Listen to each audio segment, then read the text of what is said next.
కాలం రాసిన నిశ్శబ్ద కావ్యం.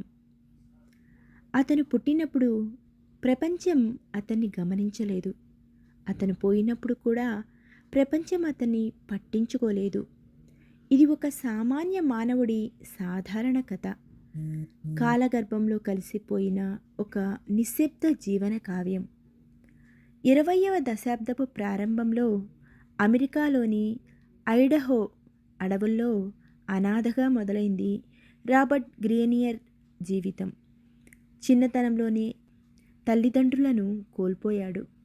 బంధం అంటే ఏంటో తెలియకముందే బతుకు అంటే ఏంటో తెలుసుకోవాల్సి వచ్చింది. పచ్చని అడవులు, మంచుతో కప్పబడిన కొండలు, పొడవాటి రైల్వే ట్రాక్, ఇదే అతని బాల్యం. ఇదే అతని యవ్వనం. ఇదే అతని అంతిమ స్థలి. అడవిలో చెట్లు నరకటం, అరణ్యాల మధ్యలో రైల్వే లైన్ నిర్మించే పనిలో కూలీగా పనిచేయటం, జీవితమంతా ఇదే అతని దినచర్య. బండ పనులు చేసి చేసి అతని చేతులు బండబారిపోయాయి. గుండె కూడా రాయిలా మారింది. ఒకరోజు గ్లాడిస్ అనే అమ్మాయి అతన్ని చూసి నవ్వింది. అతని జీవితంలో మొదటిసారి వెలుగులు నింపింది. అతను ఆమెను పెళ్లి చేసుకున్నాడు. మోయి నదీ తీరాన ఒక కట్టెలతో చిన్న ఇంటిని కట్టుకున్నాడు. అది అతని ప్రపంచం. అది అతని స్వర్గం. పగలంతా అడవిలో గొడ్డలితో చెట్లను నరికి సాయంత్రం ఇంటికి రాగానే తన భార్య చిరునవ్వులో, కూతురు కేరింతల్లో అతను తన కష్టాన్ని, ఈ ప్రపంచాన్ని మర్చిపోయేవాడు. ఒకసారి అతను అడవుల్లో ఉన్నప్పుడు భయంకరమైన దావానలం అతని స్వర్గాన్ని కాల్చేసి బూడిద కుప్పలా మార్చింది. గ్లాడిస్, కేట్లతో సహా. రాబర్ట్ మళ్ళీ ఒంటరివాడయ్యాడు. నిశ్శబ్దం అతని చుట్టూ ఆవరించింది. కొంతకాలం పిచ్చివాడిలా తిరిగాడు. మళ్ళీ అదే బూడిద కుప్ప మీద కొత్తగా చిన్న ఇంటిని కట్టుకున్నాడు. జ్ఞాపకాలని మాత్రం కొత్తగా కట్టుకోలేకపోయాడు. అడవి మళ్ళీ చిగురించింది. అతని మనసు మాత్రం శాశ్వతంగా మూడువారిపోయింది. అడవి జంతువుల అరుపుల్లో కూతురు నవ్వులు వినేవాడు. మంచు పడుతున్న శబ్దంలోనూ, గాలి అలజడులలోనూ గ్లాడిస్ పాటను గుర్తుపట్టేవాడు. నిశ్శబ్దమే అతనికి తోడు. జ్ఞాపకాలే అతని ఇల్లు. రైల్వేలు అమెరికాను మార్చాయి.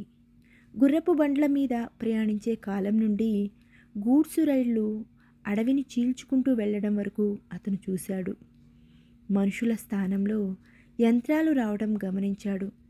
యుద్ధాలు జరగటం, శాంతి రావడం, రేడియోలు, టీవీలు మనిషి జీవితంలోకి రావడం, ఇవన్నీ రాబర్ట్ ఒక మూగ సాక్షిలా చూస్తూనే ఉన్నాడు. ఒకసారి సిటీకి వెళ్ళినప్పుడు టీవీలో నీల్ ఆర్మ్స్ట్రాంగ్ చంద్రుడిపై అడుగుపెట్టడం చూసి ఆశ్చర్యపోయాడు. ప్రపంచం ఎక్కడికో వెళ్ళిపోతుంది.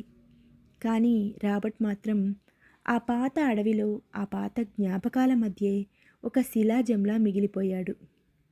జీవిత చరమాంకంలో రాబర్ట్ ఒక వింత కోరికను తీర్చుకున్నాడు. అప్పటి వరకు భూమి మీద, అడవిలో నడిచిన అతను మొదటిసారి ఒక చిన్న విమానంలో గాలిలోకి ఎగిరాడు.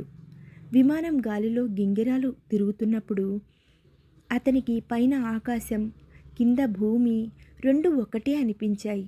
ఆ క్షణంలో అతని కళ్ళ ముందు తన 80 ఏళ్ల జీవితం ఒక మెరుపులా మెరిసింది.